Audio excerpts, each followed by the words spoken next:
Hello guys, what is up. My name is Pradeep Kumar. इस video के अंदर हम देखने वाले हैं कि एक डेटाबेस को कैसे ऐड किया जाता है माइक्रो सर्विस के अंदर। जो भी माइक्रो सर्विस आर्किटेक्चर होता है, अगर आपके माइक्रो सर्विस को डेटाबेस की ज़रूरत है तो हम कैसे इंट्रोड्यूस करते हैं। तो एक बहुत ही सिंपल ये आर्किटेक्चर होता है, बहुत ही बेसिक डिज़ाइन पैटर्न होता है जो आपको आना ही चाहिए। चलिए इस वीडियो को स्टार्ट करते हैं। तो जैसा कि आप मेरे स्क्रीन पर देख रहे हो, हमारे पास अगर मुझे एक बेसिक CRUD आर्किटेक्चर बनाना है किसी माइक्रो सर्विस के लिए, मान लीजिए ये आपका क्लाइंट है एंड हम इंट्रोड्यूस कर लेते हैं। जब भी वो क्लाइंट कोई रिक्वेस्ट करता है तो सबसे पहले जो रिक्वेस्ट जाती है वो आती है आपकी API गेटवे को जाती है। API गेटवे का काम क्या होता है? ऑथेंटिकेशन करना और आपका राउटिंग करना। बेसिकली आपके जो पर्टिकुलर APIs के एंड पॉइंट्स होते हैं उनको प्रॉपर्ली राउट करना, और आप बहुत अदर जैसे रेट लिमिटिंग भी आप यहाँ पे करते हो। इसके बाद आप क्या करते हो? इसके बाद आप चॉइस है आपकी, आप लोड बैलेंसर यहाँ ऐड कर सकते हो। जनरली अगर आप अच्छे एप्लीकेशन पे काम करें तो लोड बैलेंसर हम ऐड करते ही करते हैं। तो लोड बैलेंसर आप एक ऐड कर लो यहाँ पे। इनबिल्ट लोड बैलेंसर भी होता है API गेटवे का, but it is good to have a good load balancer for a micro service. Okay, हमारी मेन माइक्रो सर्विस यहाँ पर है, उसके कई सारे इंस्टेंसेस हो सकते हैं हमारी माइक्रो, एंड उस माइक्रो सर्विस के बहुत सारे इंस्टेंस हो सकते हैं। तो उसको हम देख लेते हैं। बहुत सारे इंस्टेंस हो सकते हैं हमारी माइक्रो सर्विस के। इसमें हम क्या करते हैं, हम एक DB लेयर इंट्रोड्यूस करते हैं यहाँ पे। जब भी हमारी माइक्रो सर्विस को कोई DB चाहिए तो हम यहाँ पे DB लेयर इंट्रोड्यूस करते हैं यहाँ पे। This is our DB। ये DB एक SQL DB भी हो सकता है, NoSQL DB भी हो सकता है। वो हम अभी जानेंगे इस वीडियो के अंदर कि कब हमें NoSQL लेना है, कब हमें SQL लेना है।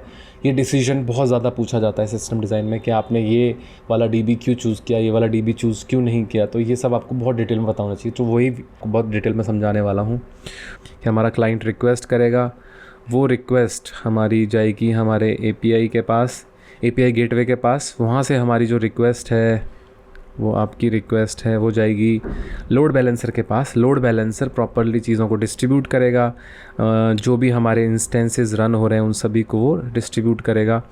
लोड बैलेंसर पर जाने के बाद हमारा माइक्रो सर्विस के ऊपर डिपेंडेंसी है कि वो कैसे क्या डेटा यूज़ करना चाहती है, तो DB को रिक्वेस्ट करेगी। मोस्टली यहाँ पे सबसे बड़ा फ्लॉ है कि हमने कोई कैशिंग मैकेनिज़्म इंट्रोड्यूस नहीं किया। आइडियली हमें एक कैशिंग मैकेनिज़्म इंट्रोड्यूस करना चाहिए, क्योंकि DB की परफॉर्मेंस हम कैशिंग मैकेनिज़्म से ही बढ़ा सकते हैं। तो मोस्टली यहाँ पे कैशिंग मैकेनिज़्म होता है कि आप कैश यूज़ करते हो यहाँ पे। वो उसकी स्ट्रैटेजीज़ हम आने वाली वीडियोस में डिस्कस करेंगे कि क्या क्या कैश स्ट्रैटेजीज़ होती हैं, कैसे कैश लगाना है। राइट थ्रू होता है, रीड थ्रू होता है, and like aside cash aside वाली स्ट्रैटेजीज़ भी होती हैं। वो सब भी हम डिस्कस करेंगे। तो यहाँ पे हमने एक सिंपल कैश लगा दिया और हमारा बेसिकली हम यहाँ से हमने रिक्वेस्ट कर दिया। तो जब भी हमें कोई रिक्वायरमेंट है DB की, तो डेटाबेस की किसी एंट्री की रिक्वायरमेंट, हम सबसे पहले चेक करेंगे क्या वो एंट्री हमारे कैश में प्रेजेंट है कि नहीं। अगर नहीं है तो हम DB क्वेरी करेंगे एंड उसके बाद कैश को ऑपरेशन। तो ये जो बेसिक आर्किटेक्चर होता है इसको हम CRUD आर्किटेक्चर बोलते हैं।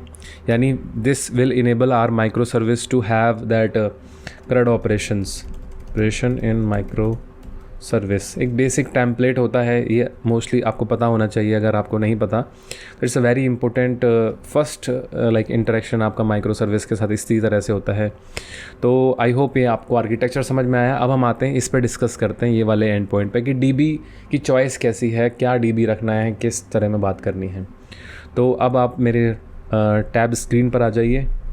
नाउ अब हम देखते हैं कि कौन सा डेटाबेस की चॉइसेस हमको रखनी है। NoSQL यूज़ करना है, SQL यूज़ करना है, कब NoSQL यूज़ करना चाहिए, तो उसी बारे में हम डिस्कस करते हैं।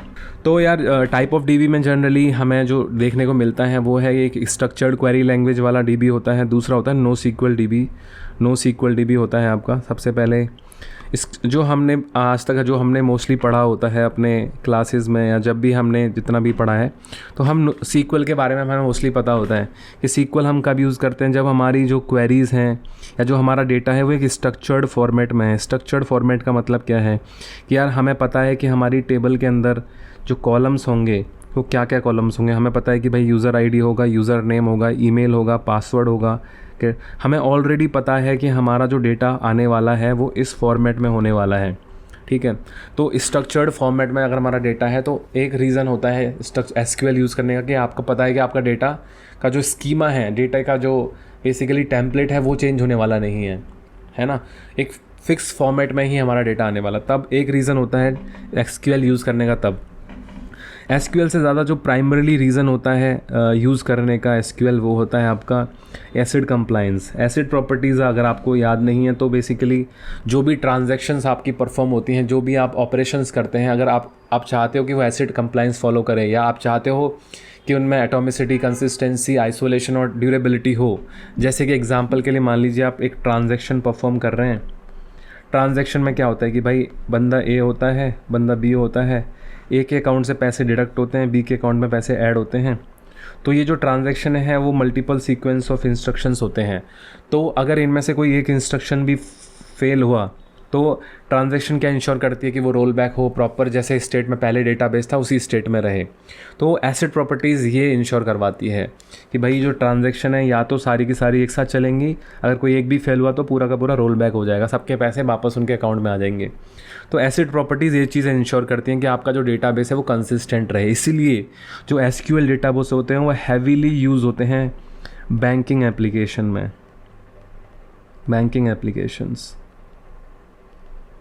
बैंकिंग एप्लीकेशन या जहाँ पे जैसे आपने ऑर्डर किया, बुकिंग की, तो जहाँ पे कंसिस्टेंसी प्राइमरी होता है, वो अवेलेबिलिटी को भी कॉम्प्रोमाइज़ कर सकते हैं कंसिस्टेंसी के लिए। भाई ऐसा ना हो कि लोगों के अकाउंट में गलत पैसे चले जाएं, रेदर की बैंक डाउन है ये चलेगा बट पैसे गलत चलेंगे वो नहीं चलेगा।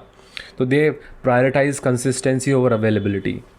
ओके, तो अब जैसे दूसरा जो थर्ड रीज़न होता है वो होता है आपका कॉम्प्लेक्स क्वेरीज़। तो जो हमारा एसक्यूएल होता है उसमें हमें पता है कि हमारे टेबल्स होते हैं। ये हमारा टेबल 1 है, ये हमारा टेबल 2 है, मल्टीपल टेबल्स हैं। मान लीजिए आपका एम्प्लॉय डेटाबेस है, एम्प्लॉयज़ टेबल हैं, ये उनके डिपेंडेंट्स हैं, उनकी सैलरीज़ हैं। तो जब आपको एक कॉम्प्लेक्स क्वेरी एग्जीक्यूट करनी है कि भाई ऐसे एम्प्लॉयज़ के नाम लेके आओ जिनके 2 डिपेंडेंट हैं, जिनकी सैलरी 15,000 से ज़्यादा है, एंड जिनके कुछ हमें बहुत सारे कंडीशनल ऑपरेशन लगाने हैं, तो कॉम्प्लेक्स क्वेरीज़ के लिए हमें ये वाला डेटाबेस चाहिए होता है कि मल्टीपल टेबल्स में से डेटा फैच किया जाए। तो जितने भी आपके ई कॉमर्स एप्लीकेशंस होते हैं वो मोस्ट ऑफ द टास्क के लिए आपके एसक्यूएल डेटाबेस यूज़ करते हैं, बिकॉज बहुत सारी क्वेरीज़ आपको एग्जीक्यूट करने हैं, कॉम्प्लेक्स ऑपरेशंस परफॉर्म करने होते हैं। इस पर्टिकुलर एसक्यूएल के अंदर फ्लेक्सिबिलिटी थोड़ी कम होती है, आपका जो स्कीमा रहता है वो कॉन्स्टेंट रहता है।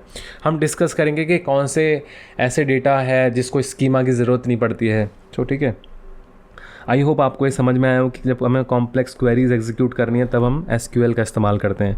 तो जनरली टेबल कैसे बनाते हैं, जब हमें टेबल डेटाबेस कोई भी डेटा स्टोर करने से पहले, एसक्यूएल के अंदर हमें अगर कोई भी डेटा स्टोर कर रहे हैं, उसको स्टोर करने से पहले ही हमें पता होना चाहिए कि उसका स्ट्रक्चर क्या है, किस फॉर्मेट में वो आने वाला है।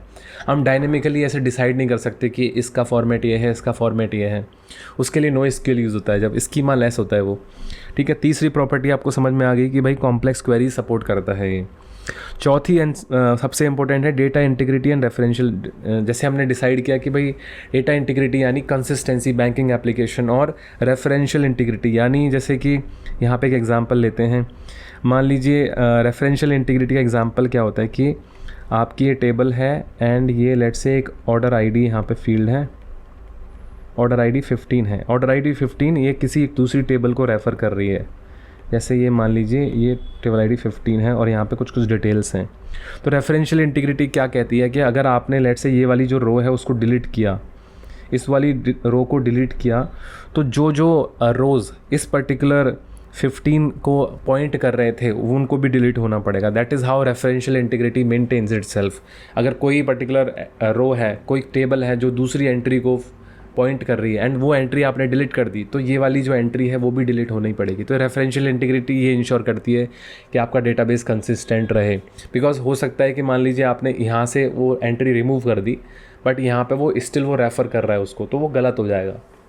तो रेफरेंशियल इंटीग्रिटी मेंटेन करने के लिए एसक्यूएल बेस्ट सिनेरियो होता है, बेस्ट परफॉर्मेंस मिलती है। ऐसा नहीं है कि नो एसक्यूएल में नहीं कर सकते, बट जो परफॉर्मेंस हमारा एसक्यूएल देता है वो नहीं दे सकता कोई। इसीलिए इसकी लिमिटेशंस भी हैं, जब क्योंकि ये सारी वो प्रॉपर्टीज़ दे रहा है तो एक लिमिटेशन आती है कि ये वर्टिकल स्केलिंग यानी सेम कंप्यूटर पे आप डेटाबेस बढ़ा के तो बहुत अच्छा देगा, बट हॉरिजॉन्टल स्केलिंग यानी आप मल्टीपल कंप्यूटर्स के ऊपर, मल्टीपल होस्ट के ऊपर अपना एसक्यूएल को स्केल करना चाहते हो कि जैसे आपका ये जैसे एसक्यूएल डीबी है, ये आपका होस्ट 1 है, ये आपका होस्ट 2 है। तो आप इसको स्केल करना चाहते हो, यानी इस डेटाबेस को आप यहाँ भी पहुँचाना चाहते हो, यहाँ भी पहुँचाना चाहते हो। जैसे मान लीजिए 100 GB का है ये, तो आप चाहते हो कि 50 GB यहाँ स्टोर हो जाए, 50 GB यहाँ स्टोर हो जाए।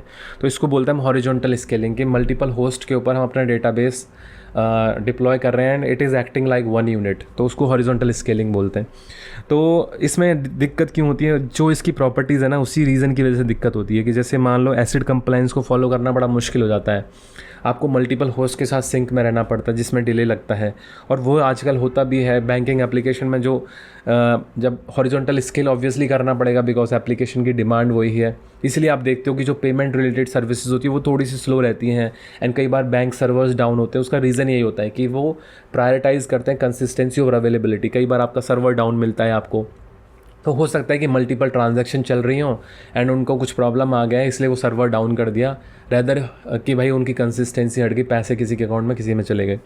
तो ये रीज़न होता है मोस्टली एसक्यूएल के स्लो होने का in terms of horizontal scaling. तो आई होप आपको एसक्यूएल का प्रॉब्लम सॉल्व हुआ। तो आई होप आपको एसक्यूएल के बारे में थोड़ा आइडिया लगा हो। मैं इसके पर्टिकुलर आर्टिकल्स आपको रेफ़र दे दूंगा, बहुत अच्छे अच्छे आर्टिकल्स हैं एसक्यूएल की प्रॉपर्टीज़ के बारे में। तो यार एसक्यूएल के एग्जांपल्स की कौन से एप्लीकेशंस हैं जिससे आप एसक्यूएल यूज़ कर सकते हो, हम 12th क्लास में यही पढ़ते हैं यार। माई सीक्वल होता है आपका, पोस्टग्रेसक्यूएल होता है, माइक्रो सर्विस, ओरेकल, SQLite, ये फ़ोन वगैरह के एप्लीकेशन में ये यूज़ होता है। तो ये बेसिक एग्जाम्पल्स हैं। अब बात करते हैं यार नो सीक्वल की। नो सीक्वल यानी जैसे भाई नो सीक्वल जब बनाया था तो उन्होंने ये सोचा भाई कुछ भी नहीं चाहिए, हमें स्कीमा लेस चाहिए, स्कीमा लेस। तो नो सीक्वल के अंदर क्या होता है, there is a no concept of table, कुछ टेबल वेबल कुछ कॉन्सेप्ट नहीं है। हमें भाई डेटा को एज इट इज़ स्टोर करना है। हमारे पास किसी भी तरीके का डेटा हम स्टोर कर सकते हैं और ये बहुत ज़्यादा यूज़फुल हैं आजकल के जिस तरीके के एप्लीकेशंस होते हैं। बहुत सारे एप्लीकेशन के मैं एग्जांपल आपको दूंगा जिनमें स्कीमा लेस फ्लेक्सिबिलिटी चाहिए आपको। भाई कोई भी डेटा आ सकता है, कभी भी वो चेंज हो सकता है, तो वैसे डेटा एप्लीकेशन। तो सबसे पहले इसकी प्रॉपर्टीज़ जानते हैं कि भाई ये स्कीमा लेस होता है, इसमें कोई भी स्कीमा नहीं होता है, ठीक है।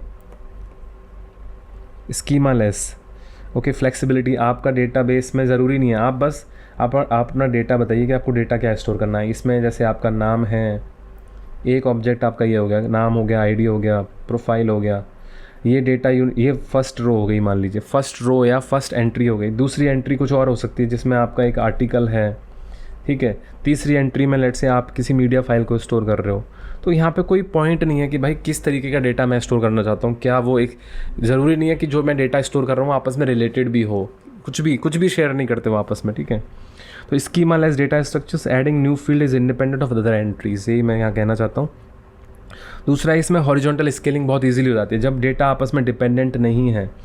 ये डेटा आपस में डिपेंडेंट नहीं है और ये डेटा जो है वो मल्टीपल टेबल्स में स्प्लिट नहीं है इसकी एंट्रीज। एसक्यूएल में क्या होता है, आपके एसक्यूएल में कॉन्सेप्ट होता है नॉर्मलाइजेशन का।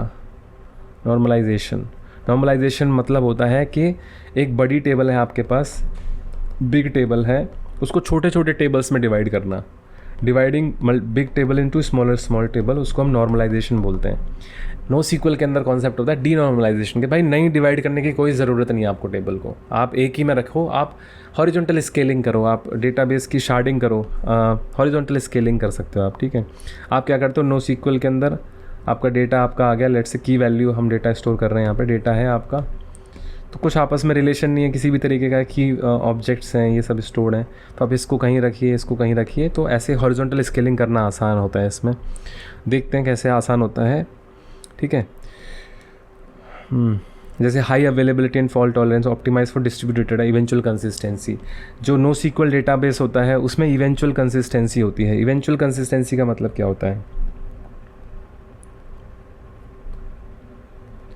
यार, देखो क्या होता है सिस्टम हमारे जनरली जो सीक्वल या बैंकिंग एप्लीकेशंस होते हैं ना, बैंकिंग एप्लीकेशंस, उसमें क्या होता है कि कंसिस्टेंसी का मतलब होता है कि मान लीजिए ये आपका DB1 है या सर्विस 1 है, ये DB2 है या DB3 है।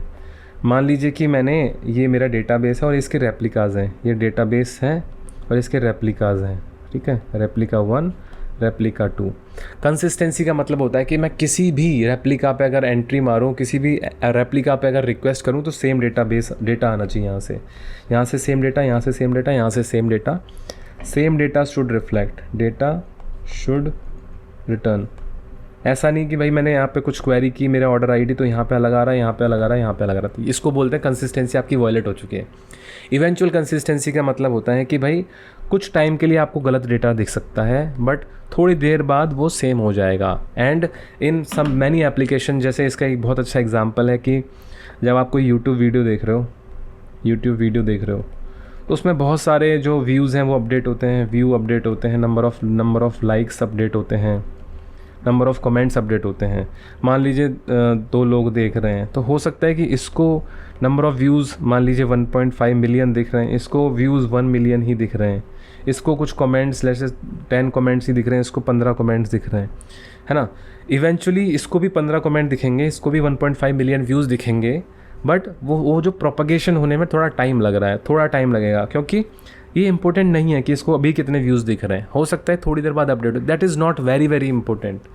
क्या करेगा वो व्यूज़ देख के, नंबर ऑफ़ व्यूज़, वो एक बहुत ही मैट्रिक यूज़ है, लो प्रायोरिटी चीज़ है, उसकी वीडियो नहीं रुकनी चाहिए, वो ज़्यादा इंपॉर्टेंट है रैदर कि भाई उसको व्यूज़ कितना दिख रहा है, क्या उसको कंसिस्टेंट दिख रहा है, 2 लोगों को अलग अलग व्यूज़ दिख रहा है, वो हमारी प्रायोरिटी है ही नहीं, वीडियो नहीं रुकनी चाहिए। तो चीज़ें हमें प्रायोरिटाइज़ करनी पड़ती। तो इवेंचुअल कंसिस्टेंसी मतलब कुछ देर के लिए आपको गलत डेटा दिख सकता है, बट इवेंचुअली वो सही दिख जाएगा आपको थोड़ी देर बाद।